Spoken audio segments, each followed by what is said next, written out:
அது வந்து அன்றே கணித்த பாரி அப்படின்னு நிறைய பேர் சொல்கிறாங்க கமெண்ட்ல. அதாவது பெரம்பூர் தொகுதியை வந்து நீங்கள் அப்பயே வந்து அப்போ வந்து உற்சாகமாக பேசுகிறீங்க அப்படிங்கிறப்போ நம்ம சிஎம் விஜய் சாரை வந்து பெரம்பூர் தொகுதி தான் நின்று ஜெயிச்சிருக்காரு அப்படிங்கிறப்போ அந்த பெரம்பூர் தொகுதி சுற்றி தான் கதையே இருக்கா? முழுக்க முழுக்க பெரம்பூரில் இருக்க கதை தான். பெரம்பூர் விட்டு கதை வெளிலவே வந்து போகாது. பெரம்பூர்லேயே ஆரம்பித்து பெரம்பூர்லேயே முடிகிற கதை தான்.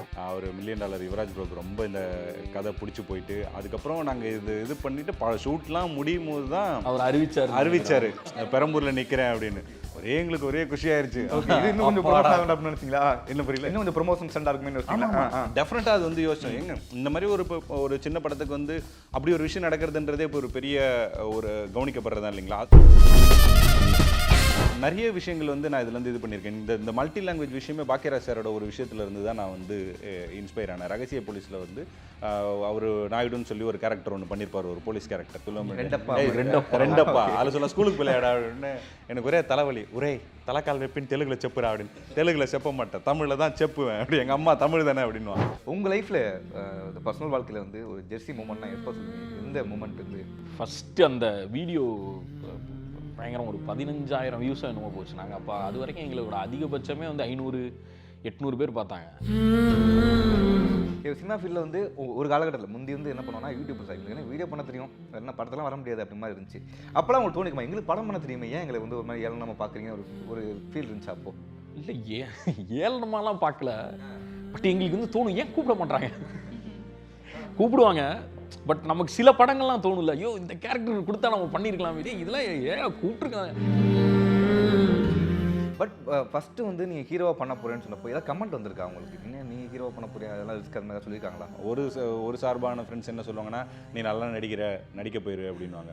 உனக்கு டேரக்ஷன் வரல அப்படின்வாங்க. இன்னொரு என்ன வந்து உனக்கு டேரக்ஷன் தான் வருது, உனக்கு நீ நடிக்கிறதுக்கு சரிப்பட்டு வர மாட்டேன் அப்படின்ற மாதிரி. அது ஹீரோனா அதுக்கு ஒரு கலர் இருக்கணும். இப்போ உனக்கு கலரே இல்லையா, அந்த கலரே இல்லையே நீ அப்படின்ற மாதிரிலாம் குடும்பமான கமெண்ட்ஸ் வந்து வந்திருக்கு. நிறைய இன்ஃப்ளூயன்ஸுக்கு வந்து ஒரு ஆபத்து இருக்குது. என்ன இன்ஸ்டாவில் வந்தவங்களாம் வந்து டக்குன்னு சினிமா போயிருங்க அது மாதிரி இருக்கும். ஆனால் உங்களுக்கு அந்த கமெண்டே வந்து கிடையாது. ஏன்னா அவங்க இன்ஸ்டாகிராம் பண்ணுவாங்களா? ஆமாம், அவங்க இன்ஸ்டாகிராம்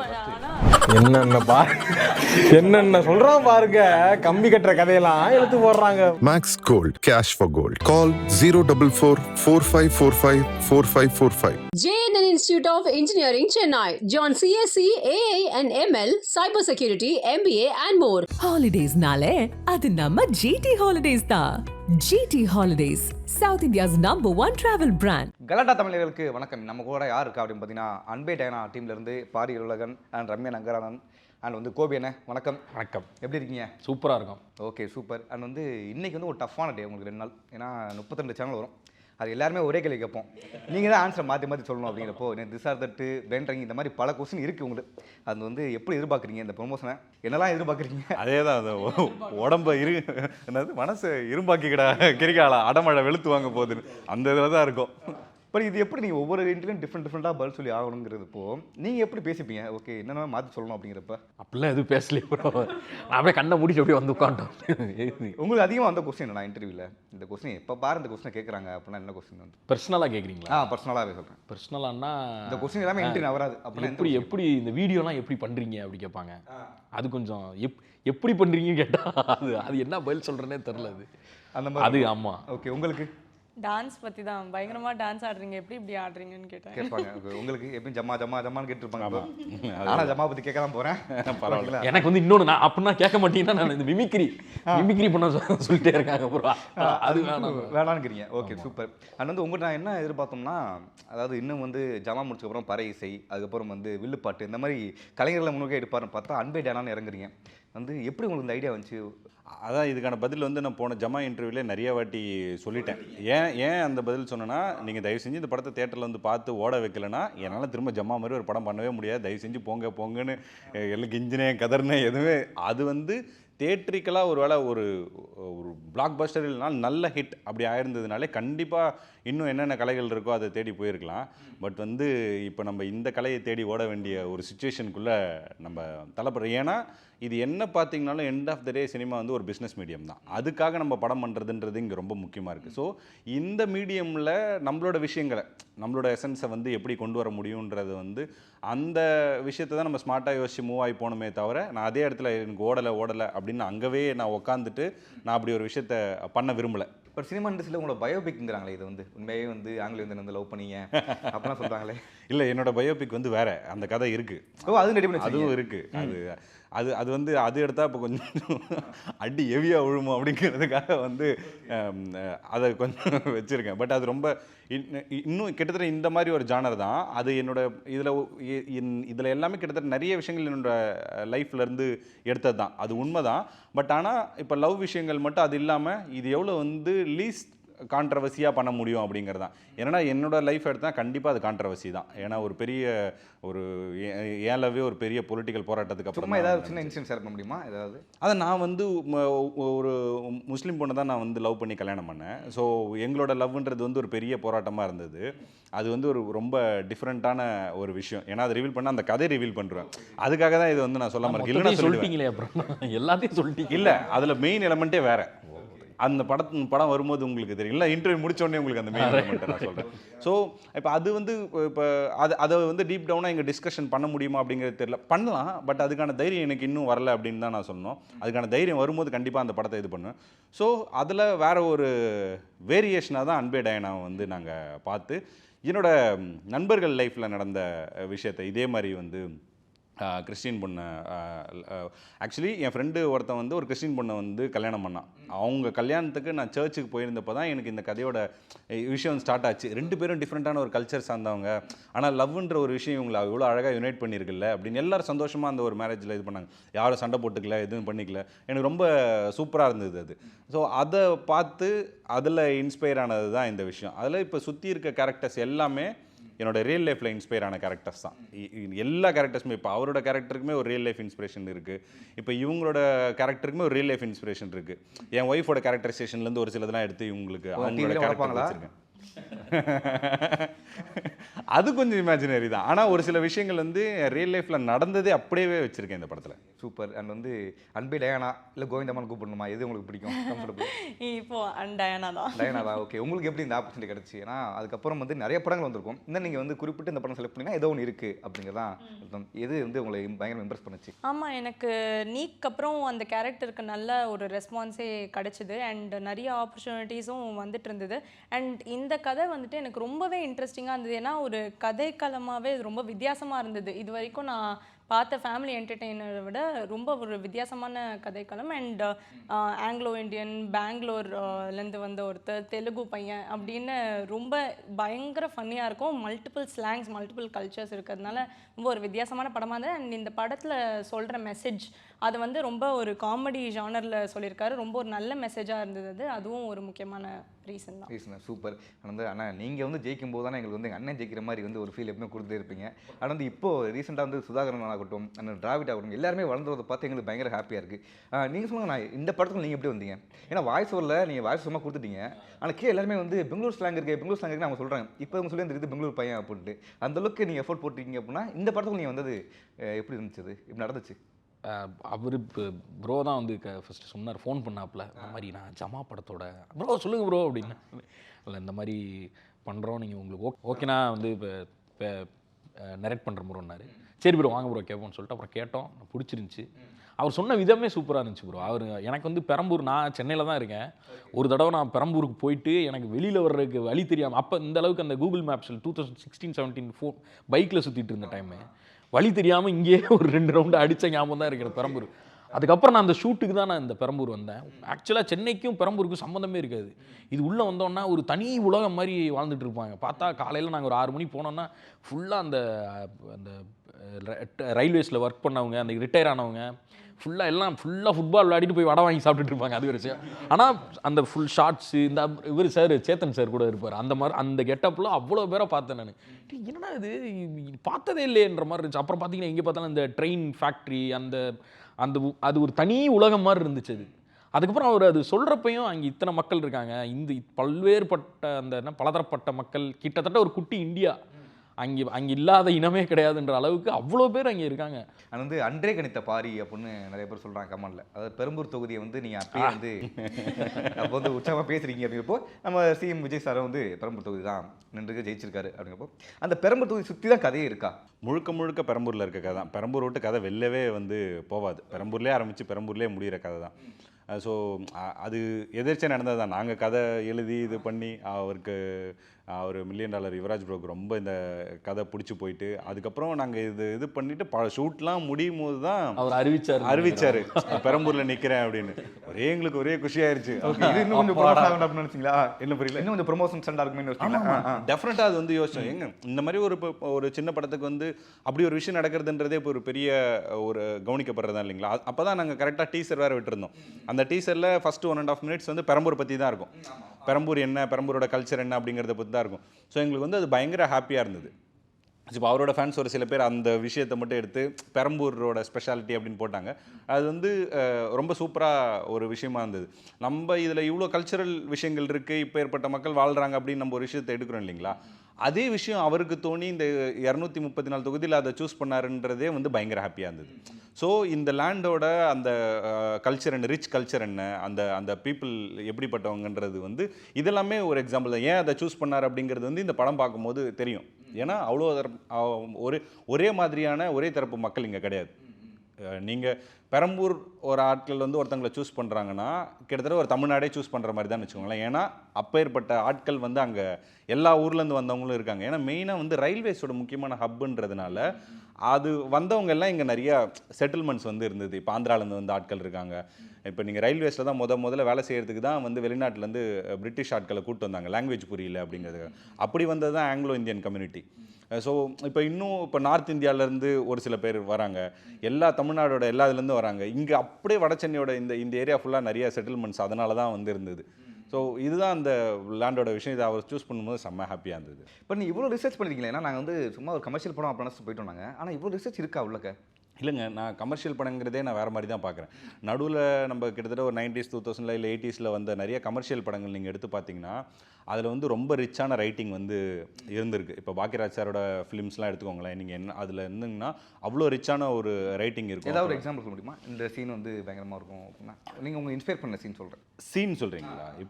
இப்போ நிறைய விஷயங்கள் வந்து நான் இதுலேருந்து இது பண்ணியிருக்கேன். இந்த மல்டி லாங்குவேஜ் விஷயமே பாக்கியராஜ் சாரோட ஒரு விஷயத்தில் இருந்து தான் நான் வந்து இன்ஸ்பயர் ஆனேன். ரகசிய போலீஸில் வந்து அவர் நாயுடுன்னு சொல்லி ஒரு கேரக்டர் ஒன்று பண்ணியிருப்பார், ஒரு போலீஸ் கேரக்டர். அந்த கேரக்டர் தெலுங்கு பேசும், ரொம்ப சூப்பராக இருக்கும். எனக்கு அது பார்க்கும்போது ரொம்ப ஃபேசினேட்டிங்காக இருக்கும். அது ரொம்ப ஃபேமஸான டைலாக். ஒரு குட்டி பையன் வந்து சொல்லுவாங்க, ரெண்டப்பா அதில் சொல்ல ஸ்கூலுக்கு விளையாடா அப்படின்னு. எனக்கு ஒரே தலைவலி, ஒரே தலைக்கால் வைப்பின்னு தெலுங்குல செப்புறா அப்படின்னு. தெலுங்குல செப்ப மாட்டேன், தமிழில் தான் செப்புவேன் அப்படி. எங்கள் அம்மா தமிழ் தானே அப்படின்வான். அதை வந்து அவ்வளோ அழகாக பண்ணியிருப்பார் அவர். அதெல்லாம் வந்து இந்த விஷயங்களுக்கு ரொம்ப இன்ஸ்பைரிங்காக இருந்தது. ஒரு கமர்ஷியல் படம்னு வரும்போது அதை நான் லிபர்ட்டி எடுத்துக்கிறது மட்டும் கமர்ஷியல் படம் கிடையாது. இந்த மாதிரி எலமெண்ட்ஸும் உள்ள நம்ம தமிழ் இதில் வந்து தமிழ் சினிமாவில் அவ்வளோ விஷயங்களை பண்ணியிருக்காங்க.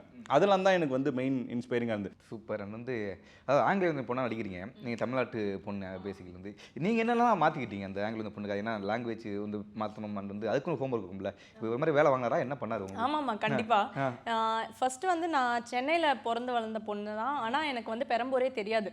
பெரம்பூர் பக்கம் அந்த சைடே நான் போனதே கிடையாது. சின்ன வயசில் ட்ரெயினில் போகும்போது பெரம்பூர் ஸ்டேஷன் பார்த்துருக்கேன். அவ்வளோதான் என்னோட நாலேஜ் அபவுட் பெரம்பூர். எனக்கு இந்த கதை நான் வந்து அவர் நரேட் பண்ண உடனே வீட்டுக்கு போய் நான் டாக்குமெண்ட்ரி பார்த்தேன் ஒன்று. அங்கே இருக்கிற ஆங்கிலோ இண்டியன்ஸ்லாம் எப்படி பேசுகிறாங்க, அவங்கள இன்டர்வியூ பண்ணது எல்லாமே நான் கொஞ்சம் யூடியூப்பில் போட்டு பார்த்தேன். அண்ட் அதுக்கப்புறம் வந்து இவர் ஒரு 2 ஆங்கிலோ இண்டியன்ஸை எனக்கு இன்ட்ரடியூஸ் பண்ணி வச்சாங்க. Very very nice people, genuinely very nice people. And ரொம்ப ஹெல்பிங் டெண்டன்சி இருக்கவங்க அவங்க. அண்ட் வெரி ப்ரோக்ரெசிவ், பயங்கர ஃபார்வர்ட் திங்கிங்காக இருப்பாங்க. ஃபன், பயங்கர சில் பீப்புள் அவங்க எல்லாரும். அவங்க கிட்ட பேசி அந்த slang I picked it up from them. நீங்கள் இவ்வளோ டஃபாக வச்சிருக்கீங்க. இப்போ வந்து நீங்கள் ஜமாலி வந்து வேறு லாங்குவேஜாக பேசுங்க, வந்து இப்பயும் வந்து ஆங்கில இந்தியன் பெங்களூர் பையன் அப்படின்னு சொல்லி லாங்குவேஜில் டிஃப்ரெண்டாக பண்ணுறதுக்கு என்ன காரணம்? அந்த டைலாக் மேலே ஒரு பெரிய காதல் இருக்கு ப்ரோ. மெயினாக வந்து கமல் சார் பார்த்து இன்ஸ்பயர் ஆனது தான். அவர் வந்து நிறைய விஷயங்களை வந்து நிறைய டைலாக்ஸ் இந்த இது வரைக்கும் தமிழ் சினிமாவுக்கு வந்து இன்ட்ரடியூஸ் பண்ணியிருக்காரு, இது பண்ணியிருக்காரு. அப்படி இது பண்ணும்போது எனக்கு நான் அப்போ அது மேலே பயங்கர ஒரு இன்ட்ரெஸ்ட் வந்தது. எனக்கு ஒரு 2-3 பேர் சூப்பராக அதை பண்ணுவாங்க. இப்போ கமல் சார் செம்மையாக பண்ணுவார், எம்எஸ் பாஸ்கர் சார் செம்மையாக பண்ணுவார், அவர் மணிகண்டன் கூட அதை பார்த்து இன்ஸ்பைர் நிறைய விஷயங்கள் அந்த டைலாக்ஸ்லாம் இது பண்ணுவார். எனக்கு அது மேலே ஒரு பயங்கர ஒரு லவ் வந்து செம்மையாக இருக்குது. நம்ம ஊருக்குள்ள நம்ம லாங்குவேஜுக்குள்ளே இவ்வளோ விஷயங்களா, என்ன நுவான்சஸ் இருக்குது, என்ன அதுக்குள்ளே அந்த சின்ன சின்ன, இப்போ அவர் ப்ரோ சொன்ன மாதிரி அந்த பெங்களூர் தமிழில் என்ன இருக்குது அப்படின்ற பார்த்தோன்னா சின்ன சின்ன நுவான்சஸ் தான். அது ரொம்ப அழகாக இது பண்ணியிருந்தாங்க. அப்படி எனக்கு ஒரு விஷயம் இருந்தது, இது யாருமே டச் பண்ணாது வந்து பெங்களூர் தமிழ் ஒன்று இருந்துச்சு. அந்த பெங்களூர் தமிழை எப்படின்னா நம்ம கொண்டு வரணும் அப்படிங்கிறது ஒன்று. இப்போ என்னன்னா தமிழ் சினிமாவில் வந்து யூடியூபர்ஸ் வந்து சும்மா ஒரு சின்ன சீனுக்கு வந்து கூட்டு போயிடுவாங்க, அப்படி தான் இருந்துச்சு. பட் இப்போ பார்த்தீங்கன்னா பயங்கரமாக வந்து இப்போ யூடியூபோட அதிகமாக தான் இருக்குது. இப்போ சித்தரனாகட்டும், அண்ட் டிராவிட் அவர்கள் வந்து வசனம் வந்து எழுதிட்டு இருக்காரு நிறைய படத்துக்கு. சுதாகரனே வந்து அட்லீஸ்ட் சரியாக வந்து சொன்னார், எனக்கு பிடிச்ச ஒரு காமெடி அப்படின்னு. இன்னும் வெற்றிடமாக இருக்குது அப்படிங்கிறப்போ நீங்கள் எவ்வளோ கவனமாகணும்? ஏன்னா நம்மளை சும்மா யூஸ் பண்ணிடக்கூடாது, நமக்கும் ஒரு கேரக்டர் இருக்குது அப்படிங்கிற மாதிரி என்னென்ன பார்த்து பண்ண இருக்குது? இல்லை அப்படிலாம் பெருசாக இல்லை ப்ரோ. அதனால தான் நாங்கள் நிறையா பண்ணலை. நாங்கள் இப்போ ஃபஸ்ட் நாங்கள் அந்த மாதிரி தான் சரி பண்ணலாம், ஓடவும் முடியாது, ஒளியவும் முடியாது. ஆமாம் இல்லை இல்லை அது எல்லாமே அந்த டைமில் அது ஒரு ஜாலியாக நமக்கு இருந்து அந்த மெச்சூரிட்டிக்கு அப்போ போய் பண்ணோம். அதுவும் நல்லா தான் இருந்துச்சு. இப்போ வந்து எப்படி சொல்கிறது, அந்த கான்சியஸ் கொஞ்சம் ஜாஸ்தியாக இருக்குது. நீங்கள் சொன்ன அந்த கான்சியஸ் இருக்குது. அதனால தான் அவர் கொஞ்சம் பார்த்து பண்ணுவோன்னு சொல்லிட்டு கொஞ்சம் வெயிட் பண்ணி பண்ணுறோம். பெருசான்னா என்ன ப்ரோ சொல்கிறது தெரில, எங்களுக்கு சொல்ல தெரில எனக்கு. அது இல்லை, அவர் ரொம்ப கான்சியஸாக தான் இருந்தார். நான் கதை சொல்ல போகும்போதே வந்து அவங்க அதை நிறைய ப்ராசஸ் பண்ணுறாருன்றது எனக்கு வந்து புரிஞ்சுது. ரொம்ப கேர்ஃபுல்லாக தான் ஒரு ரோலை வந்து நம்ம சூஸ் பண்ணணும். இந்த படத்தில் நம்ம எவ்வளோ இம்பார்ட்டன்ஸாக இருக்கும், அது இல்லாமல் நம்ம இந்த படத்துக்கு என்ன கான்ட்ரிபியூட் பண்ண முடியும் அப்படிங்கிறதையுமே அவர் ரொம்ப முக்கியமாக பார்க்குறாரு. நான் யோசித்ததை என்னோட அவர் சூப்பராக சொல்லிட்டார் ப்ரோ. உண்மையிலே அதுதான். அது ஏன்னா சும்மா பண்ணோன்னு இருக்கக்கூடாது. இப்போ இதிலே வந்து அந்த லாங்குவேஜ் இருக்குல்ல, அது வந்து எனக்கு உண்மையிலே பரவாயில்ல. நமக்கு அது கொஞ்சம் அது டிஃபிகல்ட்டு தான். ஆனால் நமக்கு அது ஜாலி இல்லை, அதுக்கு தானே வந்தோம். ஏதாச்சும் ஒன்று புதுசாக எதாவது பண்ணால் தானே இருக்கும். அந்த ஸ்கிரிப்ட்லேயே எனக்கு வந்து அந்த டைலக்ட் மேட்ரு தான். ஏன்னா ஒவ்வொருத்தங்க இவங்க சொன்னதான் ஆங்கிலோ இந்தியன் பேசுவாங்க, ஒருத்தர் உருது தமிழ் பேசுவார், ஒருத்தர் வந்து அந்த தெலுங்கு தமிழ் பேசுவாங்க, அப்புறம் அந்த சென்னை தமிழ் இருக்கும். ஒவ்வொருத்தவங்களுக்கும் ஒவ்வொரு மாதிரி பேசுகிற இது எனக்கு அப்போவே அந்த ஸ்கிரிப்ட் பார்க்குறதுக்கு தோணுச்சு. சார் ரைட்டு, காமெடி இருக்குது இல்லை இது பேசுகிறத கேட்டாலே ஒரு டிஃப்ரென்ஸ் இல்லை. இன்றைக்கி அதுதானே ப்ரோ எல்லாரும். ஏன்னா அது ஃபஸ்ட்டு அவர் இன்னும் ஃப்ராங்காக சொல்லணும்னா அது அவர் பண்ணுற காமெடியே இது கிடையாது. ஸோ அவர் கண்டிப்பாக ஒரு பயம் இருந்திருக்கும், இது காமெடியா அப்படின்னே அவருக்கு ஒரு பயம் இருந்திருக்கும். என்ன பண்ணுறாங்க, காமெடி தானே இது அப்படின்னு ஒரு மாதிரி இருந்திருக்கும். பட் வந்து அவர் ப்ரோ காமெடி தான் ப்ரோ, தைரியமாக வாங்க அப்படின்னு சொல்லி. ஏன்னா நிறைய வந்து சிச்சுவேஷன் காமெடி, இது வந்து டைலாகாக பேசி அப்படி கிடையாது. சுச்சுவேஷன் வந்து அப்படி ஏற்படுத்தி அதுக்கான காமெடியாக ஒரு சுச்சுவேஷனை ஏற்படுத்தி அதில் காமெடி பண்ணுறது. உங்கள் லைஃப்பில் பர்சனல் வாழ்க்கையில் வந்து ஒரு ஜெர்சி மூமெண்ட்னா எப்போ சொல்லுங்கள்? எந்த மூமெண்ட் வந்து பயங்கரமாக வந்து கொண்டாடி ஒரு வெற்றி அடைஞ்சிட்டோன்னு சொல்லி கத்தின ஒரு மூமெண்ட்? ஃபஸ்ட்டு அந்த வீடியோ பயங்கரம் ஒரு 15,000 வியூஸாக என்னமோ போச்சு. நாங்கள் அப்போ அது வரைக்கும் எங்களோட அதிகபட்சமே வந்து 500-800 பேர் பார்த்தாங்க. எங்களுக்கு வந்து ஒரு நாள் நைட்டு 15,000 பேர் பார்த்துருந்தாங்க. ஒரு நாள் முடிஞ்சு அது 1.5 லட்சம் பேராக மாறிடுச்சு அந்த வியூஸ் அன்னைக்கு வந்து. ஏன்னா அது வரைக்கும் எங்களுக்கு என்ன பார்த்து என்னென்னே தெரியாமல் இருந்துச்சு, நம்மளுக்கு அந்த ரெக்கக்னேஷன் ஒன்று இல்லாமல் இருந்துச்சு. ஸோ அது வந்தப்போ பயங்கர எக்ஸைட்டிங்காக நம்ம ரொம்ப அந்த ஜெர்சி மூமெண்ட் இருந்துச்சு. இப்போ சினிமா ஃபீல்டில் வந்து ஒரு காலகட்டத்தில் முந்தி வந்து என்ன பண்ணுவோம்னா யூடியூபர்ஸ் ஆகிடும், ஏன்னா வீடியோ பண்ண தெரியும், என்ன படத்தெல்லாம் வர முடியாது அப்படி மாதிரி இருந்துச்சு. இப்போ வந்து டிராவிட் ஆகட்டும், சுதாகரன் ஆகட்டும், நீங்களாக இருக்கட்டும், நிறைய யூடியூபர்ஸ் வந்து கலக்கிட்டு இருக்காங்க. அப்படிங்கிறப்போ அப்போலாம் உங்களுக்கு தோணிக்குமா, எங்களுக்கு படம் பண்ண தெரியுமே, ஏன் எங்களை வந்து ஒரு மாதிரி ஏளனமாக பார்க்குறீங்க, ஒரு ஃபீல் இருந்துச்சு அப்போது? இல்லை ஏளனமாலாம் பார்க்கல. பட் எங்களுக்கு வந்து தோணும், ஏன் கூப்பிட மாட்டாங்க? கூப்பிடுவாங்க, பட் நமக்கு சில படங்கள்லாம் தோணும்ல, ஐயோ இந்த கேரக்டர் கொடுத்தா நம்ம பண்ணியிருக்கலாம், இதெல்லாம் ஏன் கூப்பிட்ருக்காங்க. சில நேரங்களில் ரொம்ப இது சொல்லாமல் தெரில, பக்கத்து ஸ்டேட்டில் இருந்தெல்லாம் நிறையா ஆக்டர்ஸ்லாம் கூப்பிட்டு வந்து பண்ணுவாங்க. அவங்களும் அங்கே யூடியூப் பண்ணியிருப்பாங்க, அந்த மாதிரி இருந்திருக்கும். இல்லை பக்கத்து ஸ்டேட் ஆக்டர், இப்போ கேரளா, இப்போ மலையாளம் ஆக்டர்ஸாக இருக்கட்டும், இல்லை இப்போ கர்நாடகாலேருந்து அந்த மாதிரி வர்றப்போ நமக்கு வந்து தோணும், இது நம்மள்ட்ட கொடுத்தா பண்ணியிருக்கலாம், ஏன்டா நம்மளை ஏன்டா யோசிக்க மாட்டாங்கன்னு இருக்கும். அந்த மாதிரி யோசிச்சுட்டு இருக்கப்போ இது ஒரு விஷயம் தானே, விடக்கூடாது பண்ணலாம் தான் அந்த மாதிரி இருந்துச்சு. Okay, super. அண்ட் நிறைய இன்ஃப்ளூயன்ஸருக்கு வந்து ஒரு ஆபத்து இருக்குது. என்ன இன்ஸ்டாவில் வந்தவங்களாம் வந்து டக்குன்னு சினிமாவுக்கு போயிருங்க அது மாதிரி இருக்கும். ஆனால் உங்களுக்கு அந்த கமெண்டே வந்து கிடையாது. ஏன்னா அவங்க இன்ஸ்டாகிராம் பண்ணுவாங்களா? ஆமாம், அவங்க இன்ஸ்டாகிராம். ஆனால் சத்தியமாக எனக்கு அவங்கள படத்தில் பார்த்தா எனக்கு தெரியும். ஓகே, ஆனால் இப்போ உங்களுக்கு அந்த கமெண்டே வந்து கிடையாது. ஏன்னா நீ அவ்வளோ அழகாக ஆக்ட் பண்ணீங்க, ஃபஸ்ட்டே வந்து நீக்கில் வந்து அவ்வளோ ரெக்கக்னைஸ் பண்ணீங்க. இப்போது உங்களுக்கு என்னென்ன பயமாக இருந்துச்சு? ஓகே நம்ம சினிமாக்குள்ளே போகிறோம், இதெல்லாம் கற்றுக்கணும் அப்படி மாதிரி என்ன இருந்துச்சு உங்களுக்கு? எனக்கு வந்து ஃபர்ஸ்ட் ஆஃப் ஆல் என் ப்ரொஃபஷன் வந்து இன்ஸ்டாகிராம் இல்லை, அது ஆடிட்டிங் தான். அதுதான் ப்ரொஃபஷன். இன்ஸ்டாகிராமில் நான் என்னோட பேஷன் டான்ஸ். ஸோ என்னோட டான்ஸை வந்துட்டு நான் வந்து நான் டச்சில் இருக்கணும், ப்ளஸ் எல்லாருக்கும் இது பண்ணணுன்றதுனால தான் நான் வந்துட்டு போஸ்ட் பண்ணிகிட்டு இருந்தேன். அண்ட் ப்ரொஃபஷன் இதுவாக தான் இருந்துச்சு. பட் அந்த ஸ்விட்ச் வந்து all credits to Dhanush sir. அதில் அவர் தான் வந்துட்டு என்னோட டான்ஸ் வீடியோ பார்த்து கிரேஸ்ஃபுல்லாக ஆடுறேன்னு, இவங்களால நடிக்க முடியும்ன்ட்டு ஒரு நம்பிக்கை வச்சு என்னை கூப்பிட்டாரு. ஆனஸ்ட்லி எனக்கு இவ்வளோ உண்மையை சொல்லப்போனால் அந்த படம் நடிக்க ஆரம்பிக்கும் போது சூஸ் பண்ணப்பட்டப்போ எனக்கு பெருசாக எனக்கு என்ன எக்ஸ்பெக்ட் பண்ணுறதுன்றது தெரியல சினிமாவிலேருந்து. ஆனால் நடிக்க எனக்கு தனுஷ் சார் டைரக்ட் பண்ண அது அந்த படம் பண்ண எனக்கு அவ்வளோ இன்ட்ரெஸ்ட் வந்தது. ஆக்டிங் மேலே பயங்கர ஒரு பேஷன் வந்தது. உள்ளே போகிறப்ப நான் என்ன நினச்சேன், தனுஷ் சார் நம்மளை நம்பி இந்த ஒரு ஆப்பர்ச்சுனிட்டி கொடுத்துருக்காரு. அதை ஒழுங்காக ரெஸ்பான்சிபிளாக பண்ணி முடிக்கணுன்ற ஒன்று தான் இருந்தது. பட் நடிக்க எனக்கு ரொம்ப இன்ட்ரெஸ்ட் வந்துருச்சு. ஸோ அது ஒரு ஃப்ளோவில் நேச்சுரலாக என்ன வருதோ அது பண்ணது தான் நிலவுக்கு என்மேலே நடிக்கவும். அதுக்கு நீங்கள் சொன்ன மாதிரி ரொம்ப நல்ல ரெக்கக்னிஷன் கிடச்சிது. அதுக்கப்புறம் நான் வந்து ரொம்ப இதாகிட்டேன். ஒழுங்கான ரோல்ஸ் எடுத்து பண்ணணும், நல்ல எனக்கும் கரியரில் ஹெல்ப் பண்ணணும், அதே சமயத்தில் அந்த படத்துலேயும் ரொம்ப ஒரு சிக்னிஃபிகண்ட்டான ஒரு ரோலாக இருந்தால் நான் பண்ணுறதுக்கு. அண்ட் வித்தியாசமாக ஐ லவ் சேலஞ்சஸ். ஸோ சேலஞ்சிங்காக என்ன இருக்கோ இப்போ இதில் சொன்னீங்கன்னா அந்த கேரக்டரே அதோட மீட்டரே ரொம்ப கஷ்டமான ஒரு மீட்டர். இதில் வந்து கோபம் இருக்குது, நீங்களே இப்போ டிவி உடைக்கிறது, கோபமான ஒரு பொண்ணு. கௌதம் கம்பீர் வந்து நீ வேணுமே தாக்குனீங்கன்னு சொல்லி கமெண்ட்ல போட்டு அது வேணுமே பண்ணதானா இல்லை யதார்த்தமா இருந்ததா? எடிட்டர் சிஎஸ்கே ஃபேனாக இருப்பார். இல்லை என்னனாலும் இப்போ நான் அதுக்குள்ளே என்ன வச்சிருந்தாலும் கான்ட்ரவர்சி தான், என்ன பண்ணுறது அப்படின்னு. சரி, எல்லாருக்கும் ஒரு கிரிக்கெட் பார்க்குறவங்களுக்குலாம் ஒரு சின்ன இது இருக்கும். இப்போ அவர் எடுக்கிற டெசிஷன்ஸ்லாம் ஒரு மாதிரி வைல்டு டெசிஷன்ஸாக இருக்கும், அப்படி இருக்கும். அதனால் அது வச்சுட்டோன்னா இப்போ ஒரு பொதுவாக போயிருமே அப்படிங்கிற ஒரு விஷயம் தான். ஆனால் அதில் நான் என்ன வச்சுருந்தாலும் கான்ட்ரவர்சி தான், அப்படி ஒரு விஷயமா இருந்துச்சு. ஒரு டிவி ஆஃப் பண்ணி விட்டுருக்கணும், அதுதான் ஆஃப் பண்ணி தான் சூப்பராக இருந்திருக்கும். ஓகே, உங்கள் லைஃப்பில் ஒரு ஜெர்சி மூமெண்ட்னா என்ன மூமெண்ட்? ஜெர்சி மூமெண்ட்னா எனக்கு நீக் வந்துட்டு ப்ரீமியர் ஷோ நடந்தப்போ வந்து ஃபர்ஸ்ட் ஹாஃபில் நான் இருக்க மாட்டேன் அந்த படத்தில். நான் வெளில வந்தப்போ யாருமே என்னை கண்டுக்கவே இல்லை. பிகாஸ் தெரியாது அவங்களுக்கு நான் அந்த நான் வந்து என்னடா இது நம்ம இந்த படத்தில் இருக்கிறதே யாருக்கும் தெரியலையே அப்படின்ட்டு நான் வந்து ரொம்ப அப்போது யோசித்தேன். ஆனால் செகண்ட் ஹாஃப் முடிஞ்ச உடனே அவ்வளோ அந்த ப்ரெஸ் எல்லாருமே வந்துட்டு சூழ்ந்துட்டு நீங்கள் ரொம்ப நல்லா பண்ணியிருக்கீங்க, அண்ட் அந்த டான்ஸுமே ரொம்ப நல்லா இருந்தது, அண்ட் ஆக்டிங்குமே ரொம்ப சூப்பராக பண்ணியிருக்கீங்க, நேச்சுரலாக பண்ணியிருக்கீங்கன்னு சொன்னாங்க. அதுதான் என்னோட ஜெர்சி மூமெண்ட்டாக இருந்தது. உங்களுக்கு ஒரு ஜெர்சி மூமெண்ட்னா இப்போ சினிமா கரியரில் வந்து நான் ரொம்ப கஷ்டப்பட்டு வந்தவர் நீங்கள் இப்போது எந்த மூமெண்ட் வந்து உங்களுக்கு எப்படி இருந்துச்சு? இந்த படம் வந்து $1 million ஓகே சொன்னப்போ, யுவராஜ் ப்ரோ எனக்கு ஓகே சொன்னப்போ எனக்கு நிஜமாலே அப்படி ஒரு மூமெண்ட் தான் இருந்தது. ஏன்னா ஆனஸ்ட்லி ஜமா முடிச்சுட்டு இது பண்ணப்போ நிறைய நல்ல விஷயங்கள் வந்தது. ஓடிடி வந்தப்போ நிறைய மக்கள் வந்து அதை பேசினாங்க, இது பண்ணாங்க. ரியாலிட்டி வந்து இந்த கதையை அதுக்கப்புறம் எழுத ஆரம்பித்தேன். நான் என்ன யோசிச்சுன்னா ஒரு ஈஸியான ஒரு ப்ராசஸாக இருக்கும் அப்படின்னு நான் நினச்சேன் ஆனஸ்ட்டாக. சரி, நம்ம இப்படி இதுலேருந்து ஒரு படத்துலேருந்து வரோம் அப்படின்னு. ஆனால் வந்து ரொம்ப டஃப்பான ப்ராசஸாக இருந்தது அதுக்கப்புறம். ஆமாம், நான் அதான் சொல்லுவேன், ஃபஸ்ட்டு படமே ஈஸியாக இருந்தது, செகண்ட் படம் வந்து ஃபஸ்ட்டு படத்தை விட அதை இது பண்ணுறதுக்கு வந்து ரொம்ப கஷ்டமாக இருந்தது. ஏன்னா 2 விஷயமா இருந்தது. ஒரு சில பேர் வந்து கதை சூப்பராக இருக்குது, எதனா ஒரு ஹீரோக்கு பண்ணலாம், இல்லைனா இல்லைனா ஒரு சில மற்றவங்க கூப்பிட்டு கதை கேட்டு நீங்கள் வெறும் டைரக்ஷன் மட்டும் பண்ணுங்கள், இது பண்ணுங்கள், அப்படி தான் போயிட்டே இருந்தது. எனக்கு வந்து இந்த கதையை வந்து இதை கேட்ட அந்த நொடியிலேருந்து, அந்த பாயிண்ட்லேருந்து, ப்ரோ இந்த படம் பண்ணுறோம், நீங்கள் தான் ஹீரோவாக பண்ணுறீங்க, எனக்கு வேறு ஆப்ஷனே கிடையாது, நீங்கள் ஹீரோவாக பண்ணிங்கன்னா தான் நம்ம இந்த படம் பண்ணுறோம் அப்படின்னு அவர் யுவராஜ் ப்ரோ வந்து என் மேலே வச்ச நம்பிக்கை வந்து அதுக்கு வேர்ட்ஸே இல்லை. பட் ஃபஸ்ட்டு வந்து நீங்கள் ஹீரோவாக பண்ண போகிறேன்னு சொன்னப்போ ஏதாவது கமெண்ட் வந்திருக்கா உங்களுக்கு?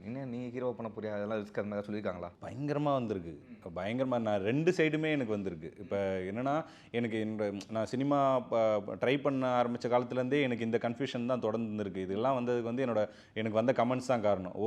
ஒரு சார்பான ஃப்ரெண்ட்ஸ் என்ன சொல்லுவாங்கன்னா, நீ நல்லா நடிக்க போயிரு அப்படின்வாங்க, உனக்கு டேரக்ஷன் வரல அப்படின்வாங்க. இன்னொரு என்ன வந்து, உனக்கு டேரக்ஷன் தான் வருது, உனக்கு நீ நடிக்கிறதுக்கு சரிப்பட்டு வர மாட்டேன் அப்படின்ற மாதிரி. இப்போ நடிக்கிறதுக்குன்னே இருந்தது. எனக்கு நான் ஹீரோவாக பண்ண போகிறேன்னும் போது எனக்கு அது வந்து எல்லாருக்குமே ஆல்மோஸ்ட் அது டவுட்டு தான். ஆனால் நான் அந்த ஜமா கதையை வந்து அதுக்கேற்ற மாதிரி ஒரு விஷயமாக நான் வந்து மவுண்ட் பண்ணிக்கிட்டேன். ஆனால் இதுக்கு வரும்போது இன்னமும் இப்போ இது வேறு மாதிரி ஒரு லுக்கு, இதுக்கு நீ செட் ஆவியா இதாவியா அப்படிங்கிறது ஒன்று இருக்குது. இன்னொன்று வந்து பொதுவாகவே நிறைய பேர் சொல்லுவாங்க, அது ஹீரோனா அதுக்கு ஒரு கலர் இருக்கணும், இப்போ உனக்கு கலரே இல்லையா, அந்த கலரே இல்லையே நீ அப்படின்ற மாதிரிலாம் குடும்பமான கமெண்ட்ஸ் வந்திருக்கு.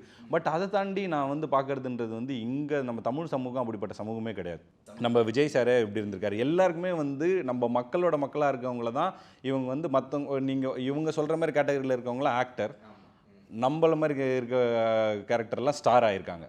ஸோ எனக்கு அதுவே இந்த தமிழ் சமூகம் கொடுத்த மிகப்பெரிய ஒரு நம்பிக்கை தான். ஆனால் வந்து எனக்கு என்ன பார்க்கும்போது 3 படத்தில் வந்து ஜே பேபியில் வந்து ரொம்ப தின்னா வருவீங்க, அதுக்கப்புறம் பார்த்தா ஜமால வந்து கொஞ்சம் பேட் டான்ஸ் இருக்கும், இப்போ பார்த்தா லுக்கே வேறு மாதிரி இருக்குது, சூப்பராக இருக்கீங்க. ஆக்சுவலாக வந்து நாங்கள் வரும்போது பேசியிருந்தோம், இந்த பீட்சா படம் விஜய் சேதுமா இருக்காரு அப்படியே பார்க்கறதுக்கு அது மாதிரி சொல்லியிருந்தோம், உண்மையாக சொல்லியிருந்தாங்க. பட் இதுக்கு என்னெல்லாம் பண்ணீங்க? நீ அந்த டயட் ஃபாலோ பண்ணுறீங்களா, என்னெல்லாம் பண்ண வேண்டியிருக்கு ஒரு ஹீரோ ஆனதுக்கப்புறம்? ஆமாம், இது ரொம்ப முக்கியமானது. ஏன்னா நான் ஜமா பண்ணுறதுக்கு முன்னாடி பாட்டில் ராதா பண்ணேன். பாட்டில் ராதாவில் வந்து நான் கிட்டத்தட்ட ஒரு 16 கிலோ குறைச்சேன். அது ஒரு பெரிய டிரான்ஸ்ஃபர்மேஷன். அது ஒரு மாதிரி ஸ்ட்ரெஸ் ஆகி உடம்பெல்லாம் அப்படியே ஒரு மாதிரி இறுக்கி ஒரு மாதிரி ஒரு ரொம்ப டிராஸ்டிக்கான ஒரு இது, சைக்கலாஜிக்கலாகவே பயங்கரமாக அஃபெக்ட் ஆச்சு அந்த படம். ஆனால் அதுக்கப்புறம் வந்து நான் ஜமா பண்ணணும் போது ஜமாவில் வந்து saree கட்டணும், ஸோ பார்க்கும்போது கொஞ்சம் நல்லா இருக்கணும், சாரீலாம் கட்டினா நல்லா இருக்கணும் அப்படிங்கிறதுக்காக கொஞ்சம் வந்து வெயிட் வந்து நான் அதுக்கப்புறம் போட்டேன். ஆனால் எனக்கு வந்து என்னென்னா நான் பாட்டில் ராதாவில் பண்ண டிரான்ஸ்ஃபர்மேஷனில் எனக்கு நிறையா வந்து ஹெல்த் இஷ்யூஸ் வந்து நிறையா வர ஆரம்பிச்சிச்சு. நான் பண்ணது ஒரு மாதிரி இம்ப்ராப்பர் டயட்டாக, ரொம்ப எக்ஸ்ட்ரீம் டயட்டாக ஒரு சில விஷயங்களை ஃபாலோ பண்ணதுனால ரொம்ப அதுக்கப்புறம் வெயிட் லாஸுங்கிறதே வந்து ரொம்ப டஃப்பான ப்ராசஸாக ஹெல்த் இஷ்யூஸ் நிறையா வர ஆரம்பிச்சு. ஸ்டில் இந்த படத்துக்காக இதுக்கு வந்து நம்ம கொஞ்சம் பல்கப் பண்ணணும், சும்மா லைட்டாக ஜிம்முக்கு போய் லைட்டாக பல்கப் பண்ணணும் அப்படிங்கிற மாதிரிலாம் பண்ணேன். ஆனால் இது பார்த்துட்டு ஒரு சில பேர் குண்டா இருக்கு, குண்டு இல்லடா இது பேர் பல்கப்டா அப்படின்ற மாதிரிலாம் இருந்தது. ஸோ அது ரொம்ப டஃப்பான ப்ராசஸ் தான். இது நான் சொல்கிறத விட டயட்டுன்றதும் அதுக்கான டிரான்ஸ்ஃபர்மேஷன்றதும் ரொம்ப ரொம்ப இது. ஏன்னா வந்து எதனா ஒரு சின்ன விஷயம் வந்து தப்பாச்சுன்னு வச்சுக்கோங்களேன், அதை பற்றி நிறையா பேசுகிறாங்க. உங்களை ஹர்ட் பண்ண பெரிய கமெண்ட் என்ன சொல்றீங்க? ஏதாவது ஹர்ட் பண்ணிருக்கும்ல சின்னதாக கூட? இல்லை, இதிலவே ஒரு சில விஷயங்கள்லாம் கமெண்ட்ஸ் வந்துச்சு. நாங்கள் ஒரு ஃபோட்டோஸ்லாம் போட்டிருந்தோம், அதெல்லாம் இது பண்ணும்போது ஒரு ஸ்கூல் இமேஜ் வந்து ஒன்று போட்டிருந்தோம். அதை பற்றி வந்த கமெண்ட்ஸ் வந்து ரொம்ப இதுவாக இருந்தது. நீ ஸ்கூல் பையன் மாதிரி பிலீவபிளாகவே இல்லை அப்படிங்கிற மாதிரி இருந்தது. ஆனால் அதுக்கு பின்னாடி பெரிய ஹெல்த் இஷ்யூஸ் இருக்குது. அதை வந்து நம்மளால் பெருசாக சொல்ல முடியல. எனக்கு அப்போ இருந்தது என்னென்னா, நீங்கள் சரிப்பா நீ பாட்டில் ராதாவை பற்றி அதை பற்றி நம்ம பேசாதவங்களே இந்த கமெண்ட்டை பற்றி நான் எடுத்துக்கூடாது, அதை பற்றி சூப்பர் டிரான்ஸ்ஃபர்மேஷன்ப்பா அப்படின்னு சொல்லிட்டு இதில் நல்லா இல்லை அப்படின்னு சொல்லியிருந்தா ஓகே தேங்க்யூ அப்படின்னு சொல்லியிருப்பேன். பட் இது டேரெக்டாக இது மட்டும் வரும்போது என்னால் நான் அதை பெருசாக எடுத்துக்கல. Okay, super. வந்து ஜூலை 17 அன்பே டயனா வந்து குடும்பங்கள் கொண்டாடும் வெற்றியாக வந்து மாறணும் சொல்லி கால்டா சார்பாக வந்து வாழ்த்துக்கிறோம். And thank you very much. உங்கள் நேரத்து மிக்க நன்றி. தேங்க்யூ. நன்றி bro. Max Gold, cash for gold. Call 044 4545 4545. JNN Institute of Engineering, Chennai. Join CSE, AA and ML, Cybersecurity, MBA and more. Holidays-nale adu namma GT Holidays da. GT Holidays, South India's #1 travel brand.